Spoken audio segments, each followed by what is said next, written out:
نحمده ونصلي ونسلم على رسوله الكريم أما بعد فأعوذ بالله من الشيطان الرجيم بسم الله الرحمن الرحيم قالت الأعراب آمنا قل لم تؤمنوا ولكن قولوا أسلمنا ولما يدخل الإيمان في قلوبكم وإن تطيعوا الله ورسوله لا يلدكم من أعمالكم شيئا إن الله غفور رحيم بارك الله لي ولكم في القرآن العظيم ونفعني وإياكم بالآيات وذكر الحكيم أستغفر الله لي ولكم ولسائر المؤمنين واستغفروه إنه هو الغفور الرحيم سبحانك لا علم لنا إلا ما علمتنا إنك أنت العليم الحكيم رب اشرح لي صدري ويسر لي أمري واحلل عقدة من لساني يفقهوا قولي رب يسر ولا تعسر وتمم بالخير وبك نستعين يا فتاح يا فتاح يا فتاح صدق الله العظيم وصدق رسوله النبي الكريم الأمين السلام عليكم ورحمة الله وبركاته. Inshallah, today I want to share with you an ayah from Surah Al-A'raf. Surah Al-A'raf is the 49th surah of the Quran, and in this ayah Allah subhanahu wa ta'ala describes something very interesting. Allah subhanahu wa ta'ala talks about a group of people that are called A'rab. And before we understand the message of this ayah, we need to know something about this group of people that Allah subhanahu wa ta'ala is talking about in this ayah. In the time of Prophet sallallahu alaihi wasallam, there was a good number of people in that region that were called A'rab. A'rab were the people who did not live in the cities. They traveled around. They took their herds and they went out in the wilderness. They went through the desert most of the time, most of the year. They did not live in the cities. And these are the people that we call in English language Bedouin. And now even some of them have started to become Muslims. But because they travel around and they do not live in the city, they have a minimal exposure to Islam. They were not in regular contact with Prophet ﷺ or with the Muslim community. And what happens to them over time is that whatever little Islam they have, they become comfortable with it. And that's dangerous. When you have a little bit of something and you become happy with it, and you become comfortable with it. And that's the problem, that's the danger that is highlighted in this ayah that I want to talk about today. So Allah subhanahu wa ta'ala says, قَالَتِ الْأَعْرَابُ آمَنَّا. These Bedouins, very casually, they came out and they said, we have Iman, we have faith, we believe. They didn't say that we are Muslims or we have Islam. Islam is the basic fundamental step of being a believer. Faith is a higher level of Iman. So they didn't say that we have Islam, yani we have the basics of Iman. They said we have a higher level of faith. Now the people who were in regular contact with Rasulullah sallallahu alaihi wasallam, the companions of Prophet Muhammad sallallahu alaihi wasallam, they knew that saying that I have Iman and I have believed, it comes with a great responsibility. When somebody says I have accepted Iman, I have Iman and I have believed, that means that I have changed my entire life. The way I wake up, the way I sleep, the way I eat, the way I drink, the way I talk, the way I carry myself, what are the most important things in my life, what are the goals in my life. Every single thing that has to do with my life has changed because of one thing, and that is Amanna. I have believed. But for these Bedouin at that time, Islam was, okay, there is one God, and this man is the messenger of God, and there are these words who come to him through revelation, and they are called the Quran. So fine, we accept it. For them it was very simple, it wasn't complicated. For them it did not require them to change their life, to transform their life. So these Bedouins who are overconfident, who already think that they have Iman, they have to be told by Allah subhanahu wa ta'ala, Qul, O Prophet of Allah, tell them, Qul lam tu'minu, you do not have Iman. These overconfident people who have a little bit of Islam, they have to be told, you do not have Iman, lam tu'minu. Walakin qulu aslamna, all you have done is taken first step towards Islam. That's all you have done. Now when Prophet ﷺ told them that, they said, what do you mean we don't have Iman? We believe in Allah. We believe in Prophet Muhammad sallallahu alaihi wasallam. We believe in the Akhirah. What's the problem? What's missing? How come we do not have Iman and we only have Islam? How come we don't have this higher level of faith? Then Allah subhanahu wa ta'ala answers this question himself. Before Allah instructed Rasulullah sallallahu alaihi wasallam to tell them that they don't have Iman, they only have Islam. But now Allah subhanahu wa ta'ala is answering their question himself. And Allah says, you do not have Iman because لَمْ تُؤْمِنُوا وَلَكِنْ قُولُوا أَسْلَمْنَا وَلَمَّا يَدْخُلِ الْإِيمَانُ فِي قُلُوبِكُمْ. This Iman, this gift of faith, this gift of conviction has not entered in your hearts yet. We are learning a very profound reality in this ayah. Allah subhanahu wa ta'ala is telling us to let these Bedouins know that they cannot keep Iman on their own just because they casually came into Islam, just because they casually came to agree with some of the ideas of Islam and that they think that it's enough for them. They won't be able to keep Iman like that. Why I'm sharing this with you? I'm sharing this with you because across the world, across this country, the United Kingdom, across the United States, across Europe, across Australia, across many parts of the world, especially where Muslims are a minority, where Muslims live within very small numbers, opportunities for them to learn Islam and to grow in their Islam are very limited. So for example, in our communities where Muslims are a minority, parents have a little bit of knowledge of Islam. They don't know much about Islam, and that's not their fault. It's just the reality that we live in. And then those parents have children, and those children go to school. And they spend 7-8 hours a day away from their family, away from home. Father is at work, children at school. They come back home, and then they have to spend 3-4 hours doing their homework or whatever they do. Then they have to play some video games. Then they have to watch some TV.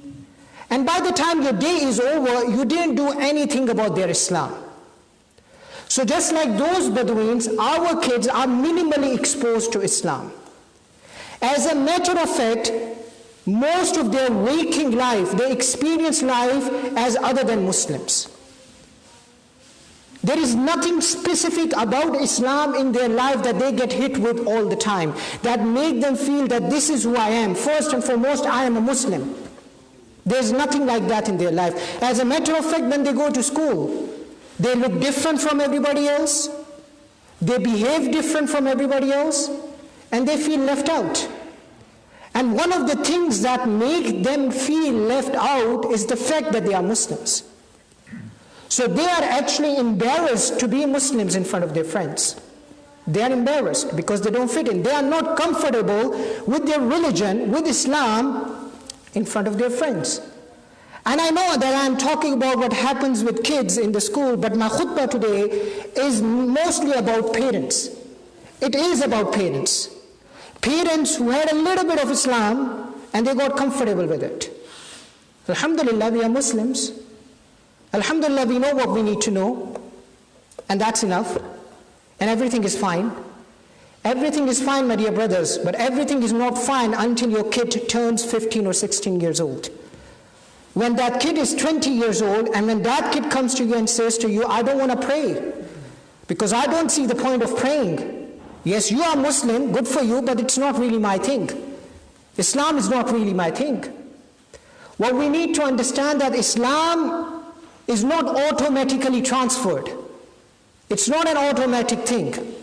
Just because you are Muslim and you make salah and you read Quran and you tell your children to pray salah and read Quran does not mean that Iman will enter into their hearts.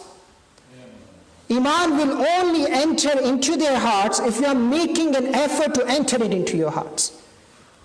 But if Islam has become something casual for you, Islam has become something on the side for you, that we just go and pray Jummah and Jazakumullah khair, brother. May Allah accept your efforts that you take the time out to come and pray Jummah. Some of you were even sitting here before I came. Some of you brought your kids. May Allah reward you for that.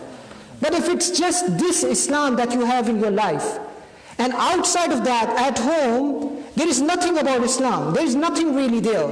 There is no conversation, no talk about Islam. Your kids don't know who the Prophet Muhammad sallallahu alaihi wasallam is. Your kids don't know who Allah subhanahu wa ta'ala is. Your kids don't know what Quran is. You only force them to memorize certain surahs of the Quran and Salah, and then that's it, that's their Islam. Then we are not very different from those Bedouins who are in minimal contact with Prophet sallallahu alaihi wasallam, with Islam, and they got comfortable with it. They became overconfident and they thought that we already have Islam. We are not very different from them. And by the way, you don't need to take my words. I'm just an imam. And you probably think, what does he know? But if you study the people, if you look at the people who study the sociology of religion, they talk about this all the time. That how generations of people, that are Christians, that are Jews, that are Hindus, that are even Muslims, how generations of them are not taking their religion seriously anymore. It's something casual for them. It's something that is passed down from their parents. So children who are being raised today, young adults, they don't see their religion as something that they believe in. They see their religion as something that's just a part of their culture. You know, you dress a certain way, when Eid comes, you dress a certain way, that's a part of our culture. You eat certain food, that's a part of my culture. Similarly, in my culture, we pray like this. Or in our culture, we pray these rituals. Or we go to Eid, or we go to Masjid at the occasion of Eid, but it's all cultural stuff. It has nothing to do with my life, it is all just cultural stuff. But you know what, my dear brothers and sisters in Islam? Our kids are picking up a different culture. They're not into biryanis anymore. They're not into baklawas anymore. They're more into burgers and they're more into pizzas. And when they get rid of their old culture, they're different from us. They're very different from us. And when they get rid of their old culture, for a lot of them, they are also getting rid of their old religion. They are also getting rid of their old religion. A teacher of mine, very recently, he traveled to Mexico City. 38 million people. 38 million people. And he said, I was looking for a halal restaurant that I could find. So I found 2 halal restaurants. I went to this Algerian restaurant. And the owner of that restaurant has been there since 1970s. And we started talking to one another, and he told me that in 1970s, Mexico opened its borders because they wanted to do a lot of development and they needed engineers, so they opened their borders. And a lot of people came from Jordan, from Syria, from Bangladesh. He said around 100,000 Muslims moved into Mexico City in 1970s. But today the situation is such that there are only 2 masajid, and Jummah is only attended by 200 to 300 people, and that is it. It's gone. Gone. Why? That's what happened when you only worry about your work and you put food on the table, but you don't feed any hearts. You don't feed any hearts. Alhamdulillah, we are Muslim, we know what we need to know. What else is there to know? We go to Jummah, we pray Jummah, we go to Eid, we pray Eid, that's enough. My dear brothers, maybe right now you're thinking about your work, you're thinking about your future, you're thinking about your career, you're thinking about your savings, but let me tell you something really scary that we all need to think about at all times. The elders, the young ones, all of us. On the day of judgment, when you come and stand before Allah, when I come and stand before Allah subhanahu wa ta'ala, we have to explain to Allah that, Ya Allah, this gift of La ilaha illallah that was given to you and that was given to me and you, that gift of Muhammadur Rasulullah sallallahu alayhi wa sallam that was given to me and you, that we could have so easily planted into the hearts of our growing generation, we failed to do so because we were so busy with our work. We were so busy with our work, we were so busy with our shops, we were so busy with our businesses, we were so busy with other things that 2 generations down the road, 1 generation down the road, there is nobody left to say La ilaha illallah Muhammadur Rasulullah in my family. My dear brothers, the reason I'm sharing this ayah with you straight after Eid, because this concern is real. This concern is real. Everybody thinks my family is immune. Everybody thinks my family is safe. If anybody had a right to think that my family is safe, it would have been Ibrahim alayhi salam. It would have been Ibrahim alayhi salam. He could say that, Alhamdulillah, I raised my kids properly. And he did. He did. We just celebrated Eid al-Adha. Why did we celebrate Eid al-Adha? Because his son is so willing to submit to Allah subhanahu wa ta'ala that he said to his father, Ya Bati, if'al ma tu'mar. Do whatever you have been told to do. If Allah is telling you to cut my neck, then cut my neck. And it's okay because it's for the sake of Allah subhanahu wa ta'ala. فَلَمَّا أَسْلَمَا وَتَلَّهُ لِلْجَبِينِ. When they both submitted and he put his head down on the ground. That's his son. And he still turns to Allah subhanahu wa ta'ala and he makes this dua. وَجُنُبْنِي وَبَنِيَّ أَن نَعْبُدَ الْأَصْنَامَ. I am shocked at this dua. I am shocked at this dua. He is building Kaaba with his son. He builds Kaaba with his son, he leaves city, he makes his son in charge of the city, he leaves city, he comes back after a few years, and the entire city is thriving now, and everybody in that city worshipping Allah subhanahu wa ta'ala because of his family, because of his son. His son is so willing to submit to Allah subhanahu wa ta'ala that he says to his father, cut my neck if you want to cut my neck. I do not mind because this is for the sake of Allah subhanahu wa ta'ala. Still he's so worried about his son, he's so worried about his family that he says to Allah, وَجْنُبْنِي وَبَنِيَّ أَن نَعْبُدَ الْأَصْنَامَ. Ya Allah, keep me and my family from the worshipping of idols. Just because we have come into Islam doesn't mean that we are saved, Ya Allah. We are only saved when you keep us safe from falling into the worshipping of idols. That's the only time we are safe. And I am shocked at this dua. And that's the last thing I want to share with all of you brothers today. About our kids. Just think about how Islam needs to become a reality, a conscious reality for our kids, and not just some practices, not just some ceremonies that we used to do. We used to go and pray Jum'ah. I'm telling you, that's not going to be enough, my dear brothers. That is not going to be enough, I'm telling you. And I'm sorry if somebody is getting offended with what I'm saying, but I would rather you get offended and do something than nothing. For yourself, for your families, for your children. This is our concern. This is our matter. Every single child in my community who falls into doubt, every single child in my community who cares about more of his video games than the book of Allah subhanahu wa ta'ala is my loss. It's my loss. Ibrahim alayhi salatu wasalam was worried about his sons, his family started worshipping idols. He was worried about idols. We don't have this problem today, right? You don't see any idols anywhere. We don't have any statue over here. We don't have any cross over here.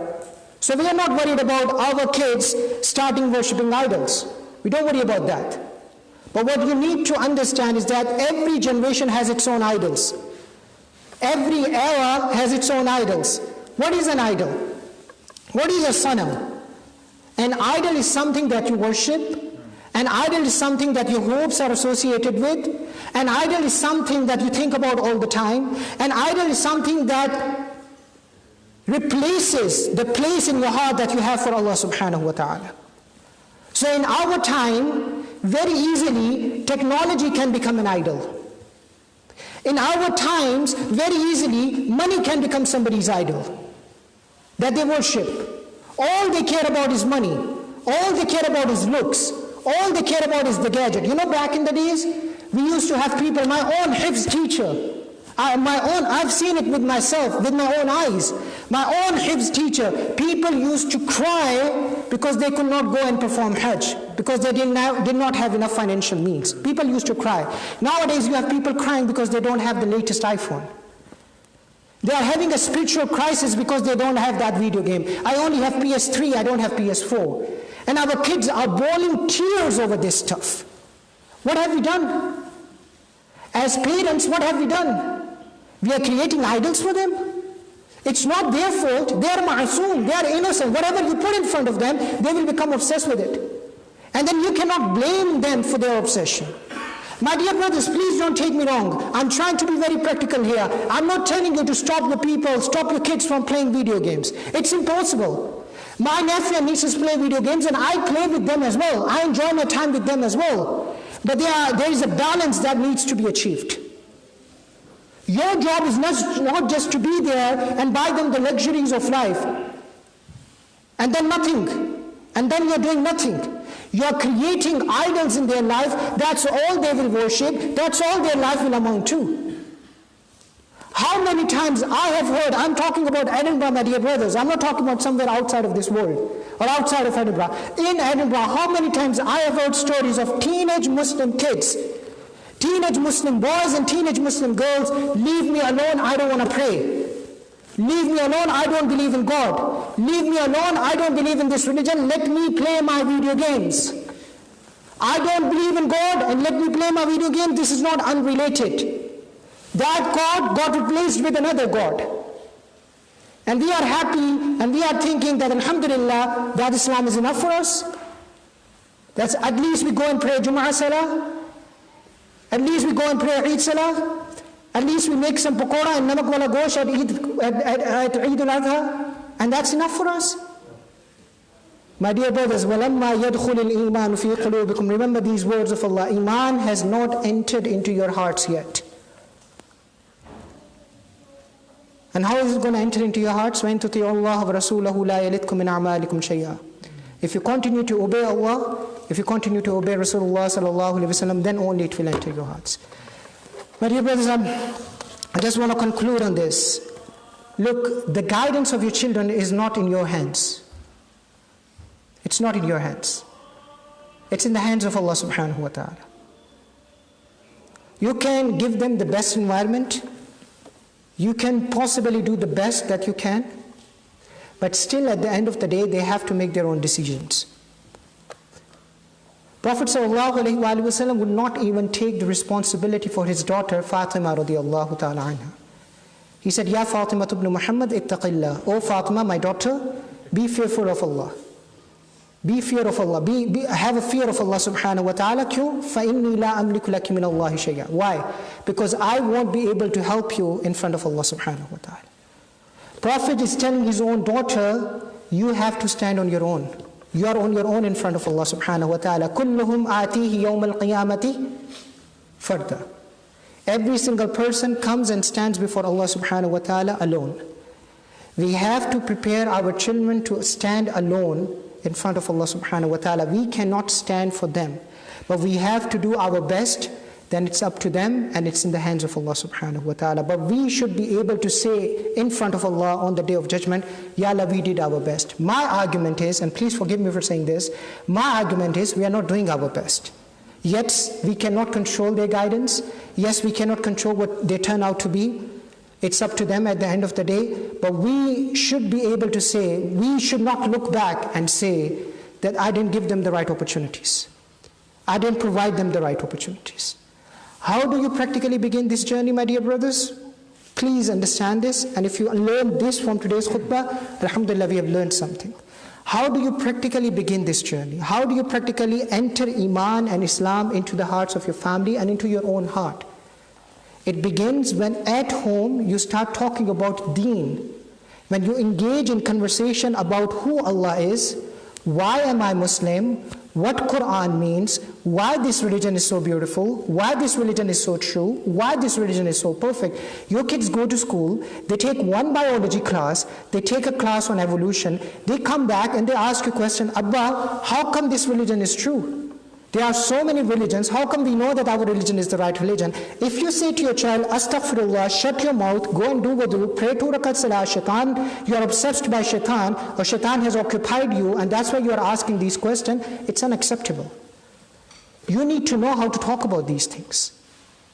Your kids asking you this question, it's a good thing, it's not a bad thing, it's only a bad thing when you don't know how to answer these questions. And if you don't know how to answer these questions, you better start learning yourself. Nobody is going to come to you. I'm not going to come to you. Nobody is going to come to you and teach your children. You have to come and teach your children. When your kids see that you don't have the answers, they don't think that they needed to have the answers. When parents don't have the answer and they say, okay, put them in the mosque, after school, madrasa and mosque, and they will get all the answers. No, they will not. Your kids know what is important by what you think is important. If you think it's not important, then they are never going to think it's important. It's your problem. It's not my problem. It's not somebody's imam's problem. It's not a academy's problem. It's your problem. You cannot outsource this problem. You cannot. You have to educate yourself, you have to equip yourself, and then you have to start talking about the deen of Allah subhanahu wa ta'ala inside your home. But then slowly but surely, the deen and iman will start entering into your hearts. And once you have this iman in your heart, once you taste the sweetness of this iman, wallahi, you would like to share it with the rest of the people. You would want yourself and your children to be the representatives of Islam, but this will only happen when you educate yourself, you equip yourself, and you start talking about the deen of Allah subhanahu wa ta'ala inside your home. The biggest priority of all the parents who are sitting here today is the iman of your children. What are they going to do once you are gone? What are they going to do? And I will leave you with this question. May Allah subhanahu wa ta'ala grant us understanding. May Allah subhanahu wa ta'ala keep us united in this dunya, and may Allah reunite us in the hereafter. Wa akhiru da'wana alhamdulillahi rabbil alamin.